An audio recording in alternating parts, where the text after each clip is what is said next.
بسم اللہ الرحمن الرحیم۔ عزیز طلباء و طالبات، السلام علیکم۔ آج ہمارا موضوع ہے جماعت نہم کے نصاب میں شامل شاہ عبداللطیف بھٹائی کی نظم پیام لطیف۔ اس کا منظوم اردو ترجمہ شیخ ایاز نے کیا ہے۔ ہمارا وطن پاکستان قدرت کی انمول نعمتوں سے مالا مال ہے۔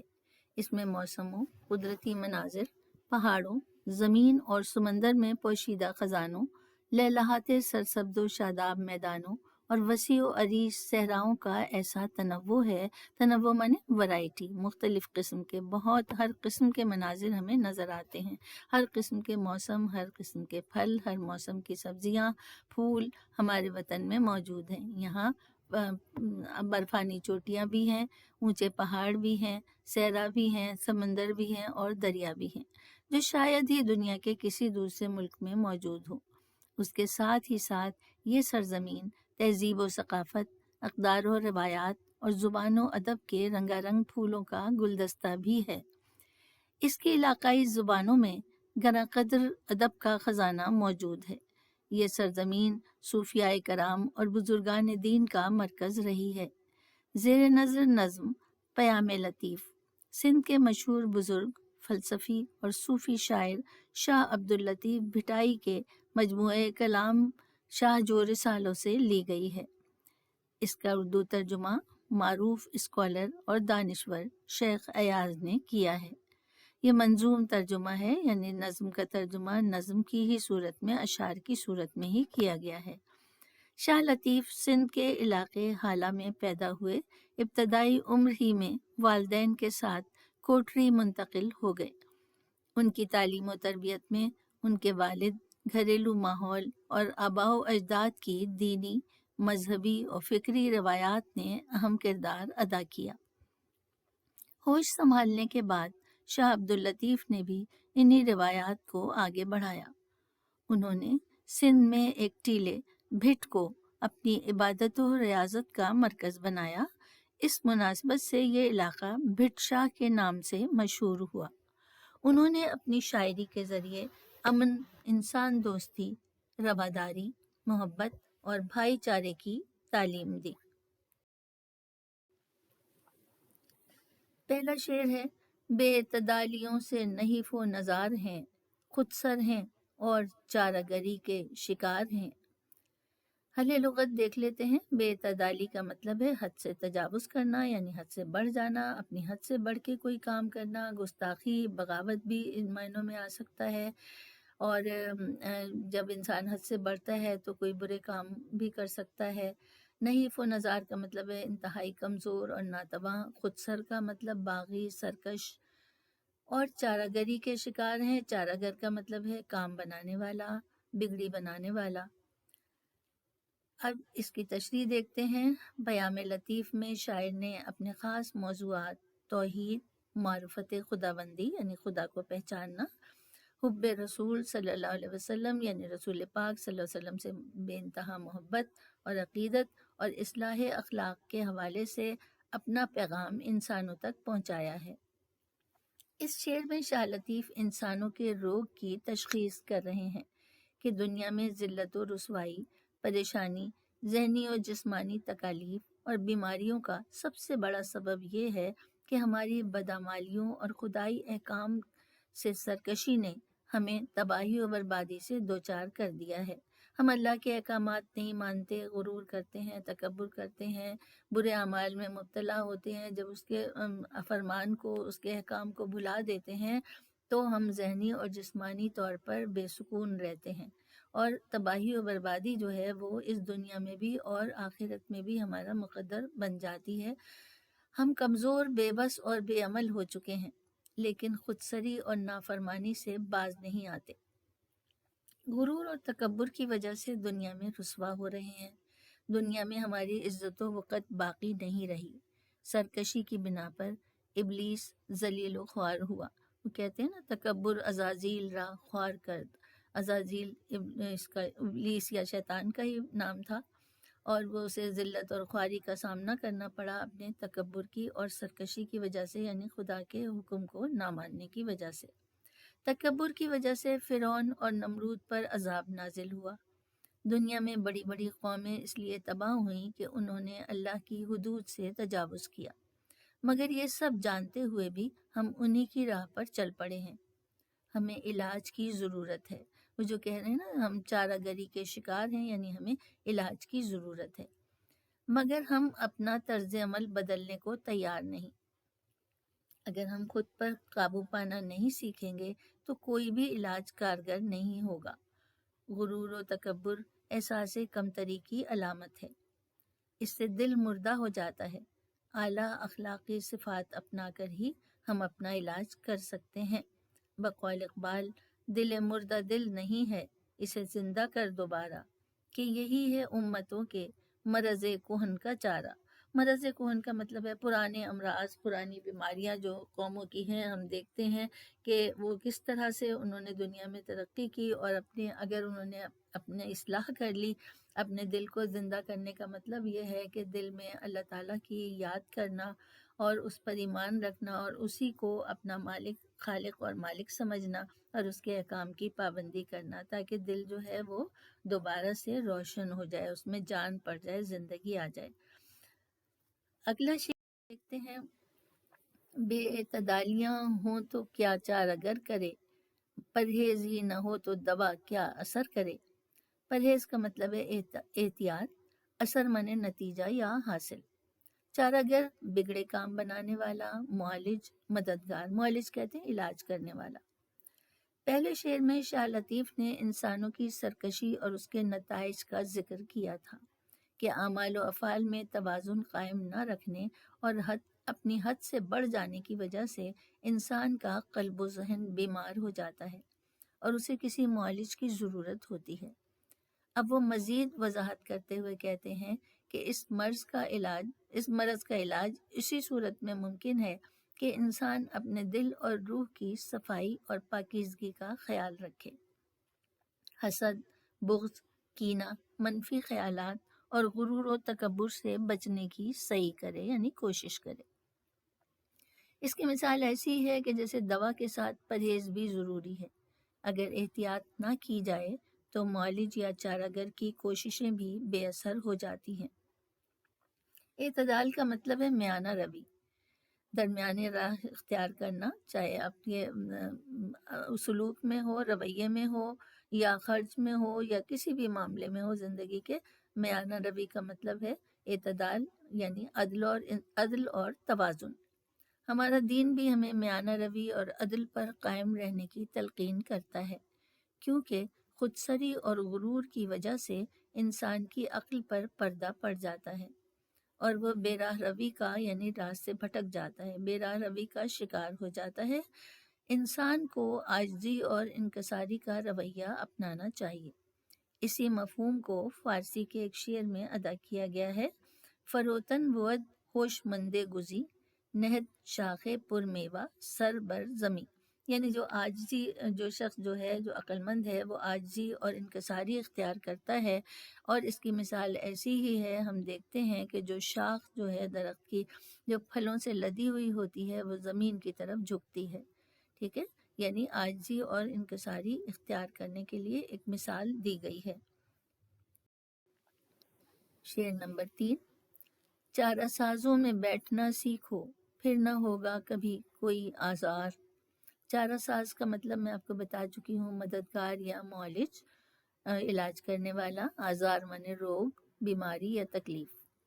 شاہ عبداللطیف کا پیغام انسان دوستی اور اصلاح اخلاق کا پیغام ہے۔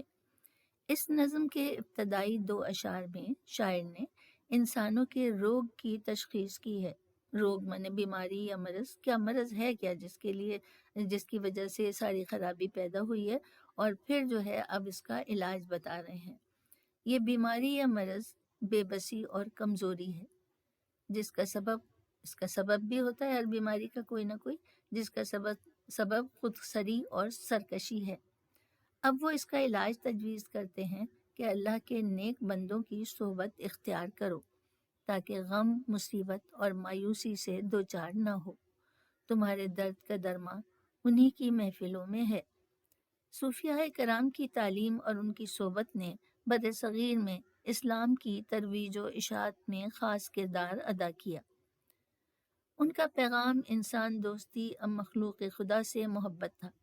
ان کے گرد ہر مذہب و ملت کے لوگوں کا مجمع ہوتا تھا۔ وہ ان کے اخلاق و کردار سے متاثر ہوتے تھے، قلب و روح کی بیماریوں سے شفا حاصل کرتے تھے اور دین و دنیا کی برکات سمیٹتے تھے۔ یہ اسی لیے شاہ عبداللطیف کہتے ہیں کہ ایسے نیک لوگوں کی صحبت میں بیٹھو، صوفیاء کرام کی صحبت میں بیٹھو تاکہ تمہارے دل کی صفائی ہو۔ مثل مشہور ہے صحبت صالح ترا صالح کند، کہ نیک لوگوں کی صحبت تمہیں صالح یا نیک بناتی ہے۔ جیسے کہتے ہیں نا، جیسی صحبت ہوتی ہے، صحبت کا اثر ہوتا ہے انسان پر، انسان اپنی صحبت سے پہچانا جاتا ہے۔ تو اچھے لوگوں کی صحبت اختیار کرو، یہی آج کے انسان کی بیماری کا علاج ہے۔ شعر نمبر 4۔ اور کوئی ہو چارہ ساز اگر، چارے درد بے اثر ہو جائے، اس کو حاجت نہیں مسیحا کی، جس پہ محبوب کی نظر ہو جائے۔ حل لغت ہے چارہ ساز یعنی مددگار یا بگڑی بنانے والا، علاج کرنے والا، معالج۔ ابھی ہم اس سے پہلے بھی یہ لفظ کئی بار آیا ہے۔ مسیحا حضرت عیسیٰ علیہ السلام، جن کا یہ بھی معجزہ تھا کہ وہ مردوں کو زندہ اور بیماروں کو شفا یاب کر دیتے تھے۔ تو جہاں بھی آپ دیکھیں کہ مسیحائی یا مسیحا کا لفظ ہوگا، وہ ایسی بیماریوں کے علاج کے لیے ہوگا۔ انسان کی پریشانیوں اور مصائب کا سب سے بڑا سبب یہ ہے کہ وہ صراط مستقیم سے بھٹک گیا ہے، سیدھے راستے سے بھٹک گیا ہے، اور خدا کو چھوڑ کر دوسروں کے در سے اپنے مسائل کا حل تلاش کرتا ہے۔ اس کے روگ کا حل صرف محبوب حقیقی یعنی اللہ تعالیٰ کے پاس ہے۔ وہی انسان کو آزمائش میں ڈالتا ہے اور وہی اس سے نکالتا ہے۔ بقول شاعر، ہر حال میں رہا جو تیرا آسرا مجھے، مایوس کر سکا نہ ہجوم بلا مجھے۔ یعنی جو شخص اللہ تعالیٰ سے اپنی امید رکھتا ہے، اسی کو اپنا سہارا سمجھتا ہے اور اپنی مشکل کا حل جو ہے اسی سے مانگتا ہے، تو وہ کبھی پریشانیوں سے یا بلاؤں کے، مصیبتوں کے ہجوم سے گھبراتا نہیں ہے، مایوس نہیں ہوتا، اللہ کی رحمت سے مایوس نہیں ہوتا۔ ٹھیک ہے۔ دوا بھی اسی وقت اثر کرتی ہے جب اس میں خدا کے حکم سے شفا شامل ہوتی ہے۔ وہ کہہ رہے ہیں نا کہ چارے درد بے اثر ہو جائے، یعنی کوئی علاج جو ہے کارگر نہیں ہوتا جب تک اللہ کے حکم سے اس میں شفا شامل نہ ہو۔ مسیحا اور مسیحائی کا لفظ لا علاج مریضوں کے لیے شفا بخشی کی علامت ہے۔ آج کے انسان کی بیماریوں کی بنیادی وجہ روحانی کثافت یعنی گندگی، آلودگی ہے۔ دل اور روح کی پاکیزگی کے لیے کوشش کرو تاکہ اللہ کی نظر کرم ہو جائے تو ہر دکھ درد دور ہو جائے گا۔ شعر نمبر 5۔ تیری ہی ذات اول و آخر، تو ہی قائم ہے اور تو ہی قدیم، تجھ سے وابستہ ہر تمنا ہے، تیرا ہی آسرا ہے رب کریم۔ حل لغت ہے اول و آخر، ابتدا سے انتہا تک۔ قائم مانے مستقل، ہمیشہ رہنے والا۔ قدیم، ہمیشہ سے موجود، پرانے وقتوں سے موجود۔ آسرا مانے سہارا۔ تمنا، آرزو۔ رب، پروردگار، مالک، پالنے والا۔ کریم، مہربان، سخی، فیاض، کرم کرنے والا۔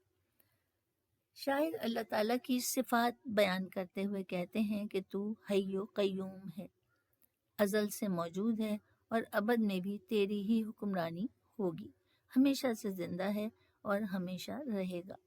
دنیا کی ہر شے فانی اور ہر سہارا عارضی ہے۔ غیر اللہ سے مدد مانگنا بیکار ہے، یعنی اللہ کے سوا کسی کے در سے مدد مانگنا، کسی کو اپنا حاجت روا سمجھنا بیکار ہے۔ بھلا جسے خود اپنی ہستی کا اعتبار نہیں، اپنی قسمت پر اختیار نہیں، وہ دوسروں کی کیا مدد کر سکتا ہے؟ شاعر کہتے ہیں کہ اے اللہ، مجھے تو صرف تیری ہی ذات سے رحم و کرم کی امید ہے۔ میں ہر خواہش، ہر تمنا، ہر آرزو تیرے ہی در پہ لے کر آتا ہوں۔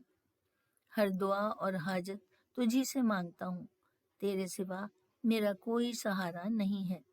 بے شک تو مالک ہے، پالنے والا ہے، اور اپنے بندوں پر بے انتہا لطف و کرم کرنے والا ہے رب کریم. ٹھیک ہے. گناہ گاروں کو بھی تجھ سے ہی بخشش کی امید ہے کیونکہ تیرے سوا کوئی حاجت روا نہیں. تیری خلاقی کا مظہر، تیری قدرت کی دلیل، عالم کون و مکان از ابتدا تا انتہا. شعر نمبر 6. کم ہے جتنی کریں تیری توصیف، تو ہی اعلیٰ ہے اور تو ہی علیم. والی شش جہات، واحد ذات، رازق کائنات رب کریم. توصیف من تعریف، حمد و ثنا. اعلیٰ بزرگ و برتر. علیم جاننے والا، علم رکھنے والا. شش جہات کل کائنات، دنیا کے سارے چھ کہتے ہیں شش کو، اور جہات منے سمتیں. ہر سمت یعنی 6 سمتیں، یہ محاورتاً کہا جاتا ہے، یعنی ساری کائنات، ساری دنیا، اس کی تمام سمتیں. رازق روزی رساں، روزی دینے والا یا روزی پہنچانے والا. شاہ عبداللطیف بھٹائی اللہ کی حمد و ثنا بیان کرتے ہوئے کہتے ہیں کہ تیری ذات اور صفات لامحدود ہیں. نہ صرف انسان بلکہ ہر جاندار اور بے جان مخلوق اپنی استعداد اور توفیق کے مطابق تیری تسبیح کرتی ہے. تمام چرند و پرند تیری تسبیح کرتے ہیں اے اللہ. ہم ان کو سمجھ نہیں پاتے، لیکن وہ ہم سب اپنی اپنی زبان میں اپنی توفیق کے مطابق، اپنی صلاحیت کے مطابق تیری حمد و ثنا بیان کرتے ہیں. لیکن حقیقت یہ ہے کہ تیری تعریف کا حق ادا نہیں کیا جا سکتا. تیری بادشاہت تمام عالم میں ہر سمت پھیلی ہوئی ہے. تو بزرگ و برتر ہے، تمام کھلی اور چھپی باتوں کا جاننے والا ہے. علیم کا ہے نا، جاننے والا. انسانی عقل تیرے علم و حکمت کا احاطہ نہیں کر سکتی. ہر جاندار کو رزق تیری ہی رحمت سے ملتا ہے. تو پتھر میں کیڑے کو بھی رزق دیتا ہے. احاطہ کرنا کا مطلب ہوتا ہے گھیرنا، اپنی رسائی میں لانا، پہنچنا وہاں تک. اے اللہ تو خالق و مالک بھی ہے اور پروردگار یعنی پالنے والا بھی ہے. انسان، حیوان، چرند پرند، پودے، درخت، پھل پھول سب تیری ہی قدرت سے پروان چڑھتے اور نشو نما پاتے ہیں. سب کو تو ہی پالتا ہے. تیرا لطف و کرم بے حساب ہے. ذرے ذرے کی شہادت کہ خدا ہے موجود، پتے پتے کو ہے سانے کی صنعت کا اقرار. سانے مانے بنانے والا، اور صنعت مانے کاریگر، اور صنعت مانے کاریگری. شعر نمبر 7. کامل ایمان کے ساتھ جس نے بھی دل سے مانا، زبان سے مانا، جس کی خاطر بنی ہے یہ دنیا، اس محمد صلی اللہ علیہ وسلم کا مرتبہ جانا. کامل مانے مکمل، مرتبہ مقام یا درجہ. شاہ عبداللطیف کی شاعری کے خاص موضوعات توحید الہیہ یعنی اللہ تعالیٰ کا ایک ہونا، اس کی وحدانیت. معرفت حق یعنی اس کی پہچان حاصل کرنا. حب رسول صلی اللہ علیہ وسلم یعنی رسول پاک صلی اللہ علیہ وسلم کی محبت.